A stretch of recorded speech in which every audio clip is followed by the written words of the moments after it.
This is an extension of what we have done earlier, binomial distribution, where you have the outcome that can be divided into two groups like yes, no, good, bad, defective, not defective, male, female. Whenever you have like two categories, you use binomial distribution. But when you have more than two categories, we have a situation where we use multinomial. We apply test of goodness of fit to multinomial situations. So as you know, operations management is one of the most important areas for any business, because creating products and services and making sure that those products and services reach customers. So managing that obviously is the most critical thing for any company. What I did was I looked at LinkedIn, which is like Facebook. Facebook is for social networking, LinkedIn is for professional networking.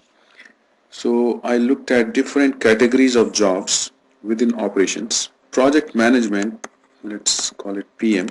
So many of the things in a business gets done through projects. So generally a team is created and people work on a project to complete something.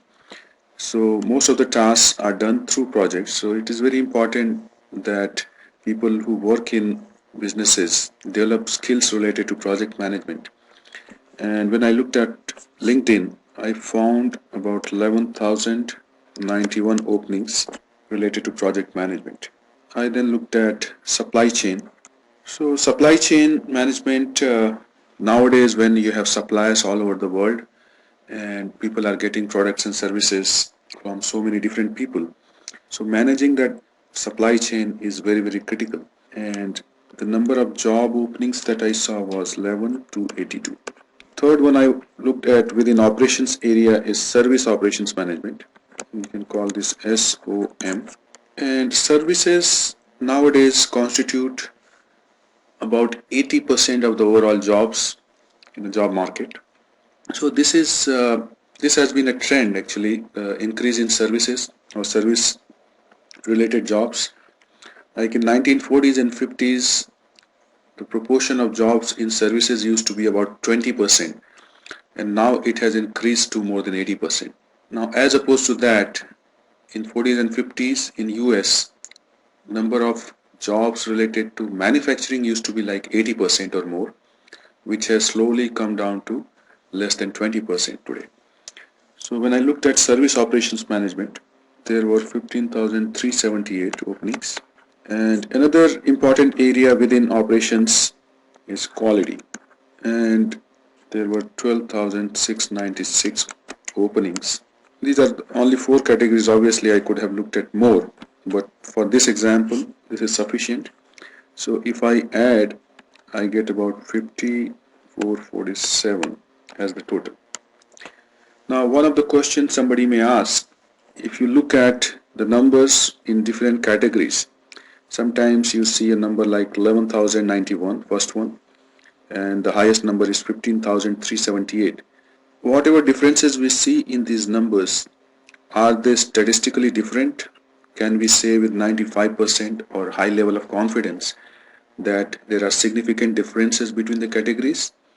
Or whatever differences we see, it is only because of sampling fluctuation. What I mean by sampling fluctuation is this data I collected at one point in time. What if I go after a week and then collect the data? So obviously these numbers will not remain stationary. Some positions may get filled, and because of which numbers might come down, or some new openings may be created because of which numbers may go up. In these situations, to find out if there are any significant differences or not, we do test of goodness of fit. Step 2 is to select a random sample. So we need data for testing hypothesis, and then we collect that sample and record observed frequency. So whatever you see, like number of jobs in this example, so that's the observed frequency at that point in time. So we represent this observed frequency by small letter f. So what we do in step 3 is we assume that HO is true. So based on that assumption, we compute expected frequency. And the second last step, step number 4, we calculate a test statistic which is chi-square. So this is the symbol I just wrote is chi-square, and this is the total of f minus e whole square by e. So this symbol is, so chi-square, just like normal distribution and t-distribution, chi-square is another distribution which is used for doing goodness of fit tests.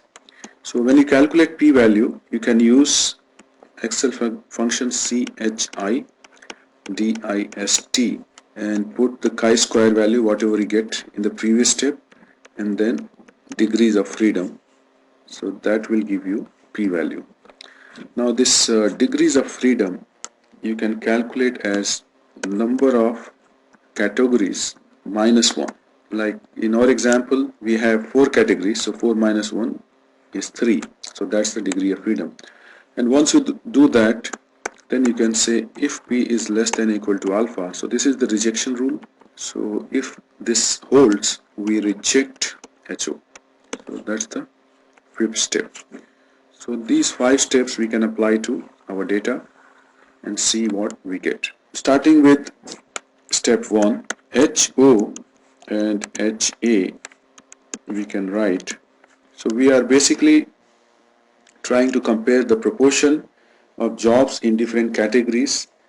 So you can say proportion of jobs in project management is equal to proportion of jobs in supply chain management is equal to proportion of jobs in service operations management is equal to proportion in the quality field. Now if there are 4 things and if 4 things are equal or 4 proportions are equal, obviously each one is contributing about 25%. So we can say each one of them is equal to 0.25 because the total of the proportions has to be 1. Once you write HO, HA is opposite, it is the above proportions are not as given. So once you do step number 1, second step says select a random sample and record observed frequencies. So in fact that's what we did here. So we can say this number of jobs we can denote by F, which is observed frequency. So you can say this is step. So this is step number 2. Third step says assume HO is true. So now HO true means all the proportions, like all 4 proportions are equal. So if I write it here, so this should be 0.25, this should be 0.25, 0.25 and 0.25, so that the total is 1. So if all these are equal, calculate or compute expected frequency. So we can denote this by E. Now if you assume that all the openings, job openings in these 4 categories are equal, then what would have we expected? So you have this total here.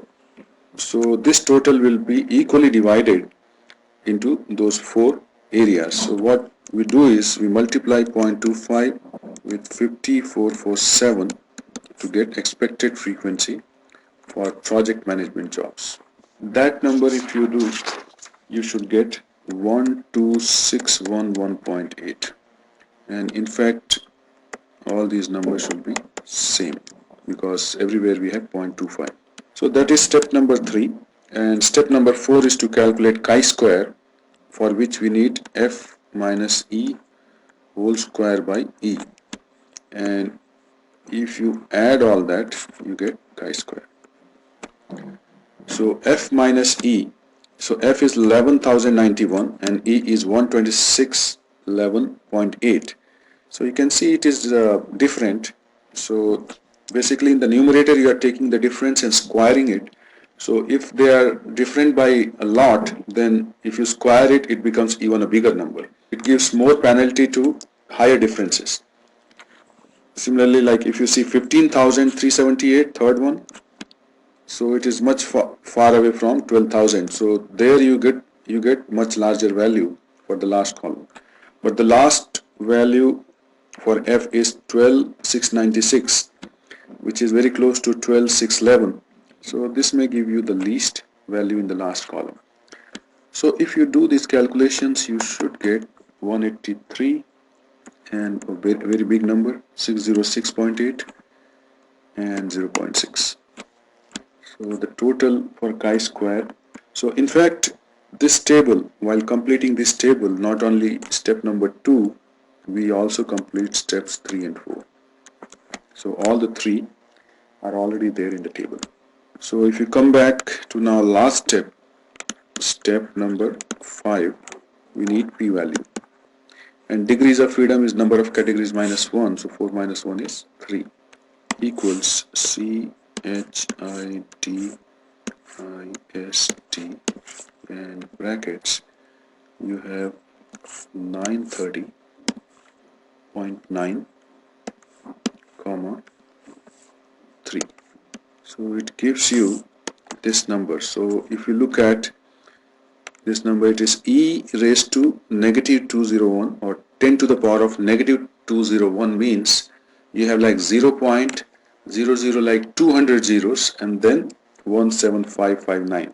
So for all practical reasons, you can call it 0. So this value, p value, we get is 0. So now if you compare p with alpha, so p is 0, alpha is not given, but we can assume 0.05 because that's the standard. So obviously 0 is less than 0.05. So we say because p is less than equal to alpha, we reject HO, means they are not equal, but this one is true, like those proportions are not the same. In fact, service operations management jobs out of those 4 categories is significantly higher than other jobs. So we can conclude job openings in 4 categories studied is significantly different.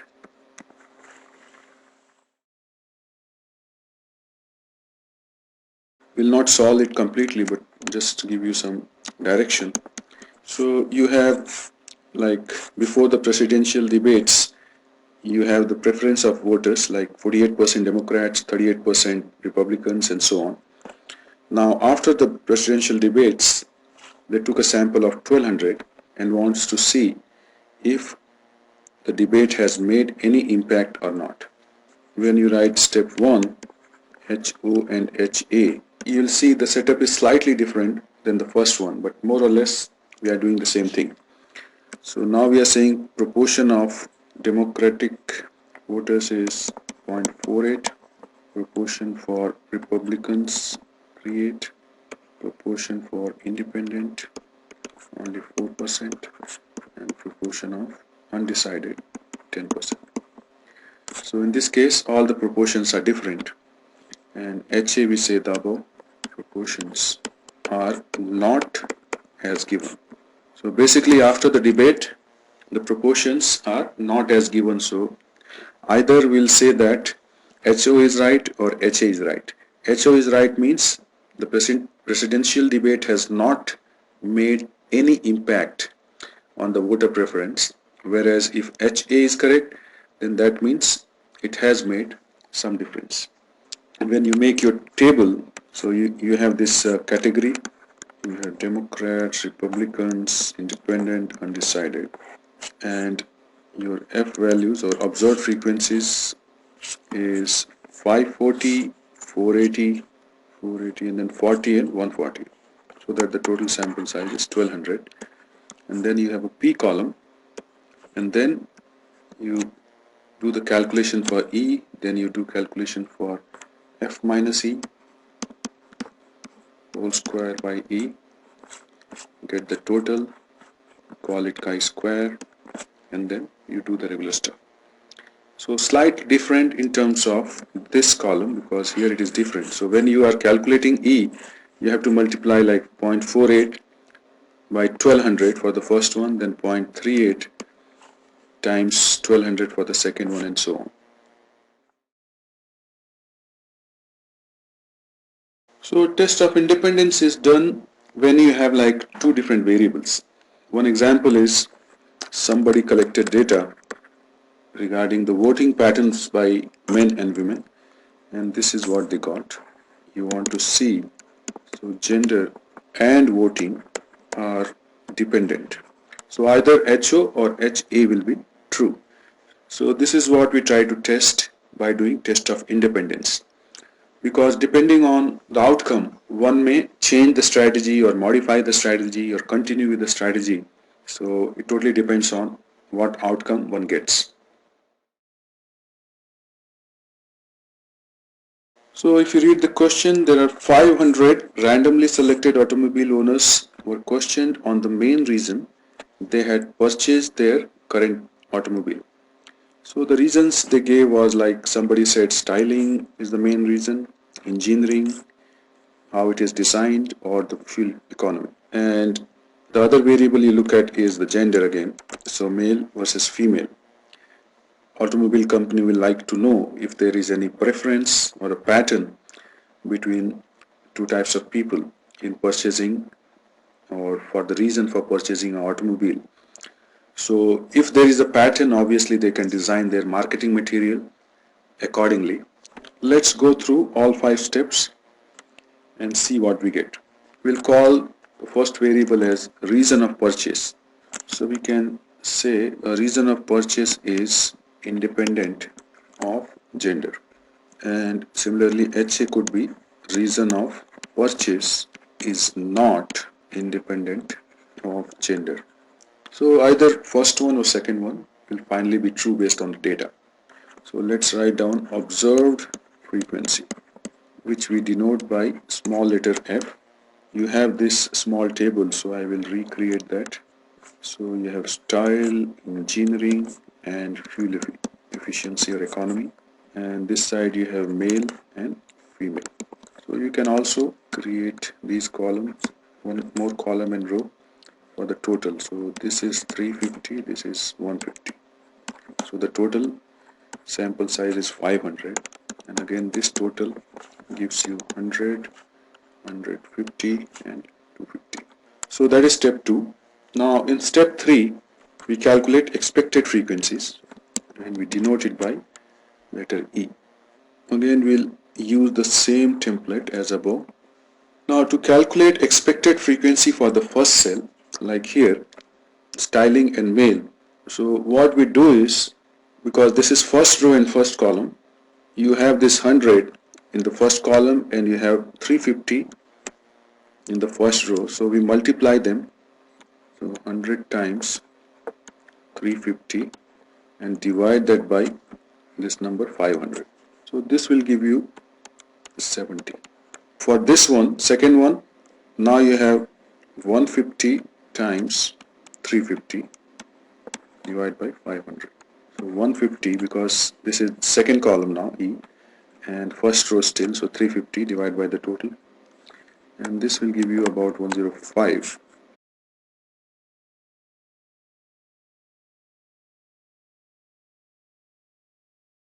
So this is the process for calculating expected frequency. So our calculation for chi-square. So what I will do is, again I will make this table. Chi-square is total of f minus e whole square divided by e. So f, if you look at, f means observed frequency in the first table is 70. So 70 minus 70 whole square divided by 70 is 0. Same thing here, 30 minus 30 whole square divided by 30 is 0.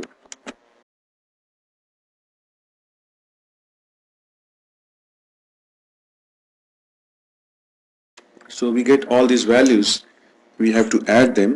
So basically you have 5.95, so I ignore all the zeros. So that completes step number 4. So in step number 5, first of all we find p-value. So p-value, as I said earlier, is CHIDIST, and then you put chi-square 31.71, and then we put degrees of freedom. Now degrees of freedom, when you have two variable situations, so let me write down how to calculate that. Degrees of freedom, number of rows minus 1 times columns minus 1. So number of rows in this example, if you see, you have 2 rows and 3 columns, so we would say 2 minus 1 times 3 minus 1, which is 2. So degrees of freedom is 2. So this number is coming from here. So if we calculate this in Excel, 31.71 comma 2. So this is also a very small number. You have like 10 to the power of minus 7, that means 0.6 zeros and then 1 3. So 6 zeros. So you have 0.1 2 3 4 5 6 zeros and then 1. Basically this is a very small number, so we can say because P is less than or equal to alpha, we reject HO.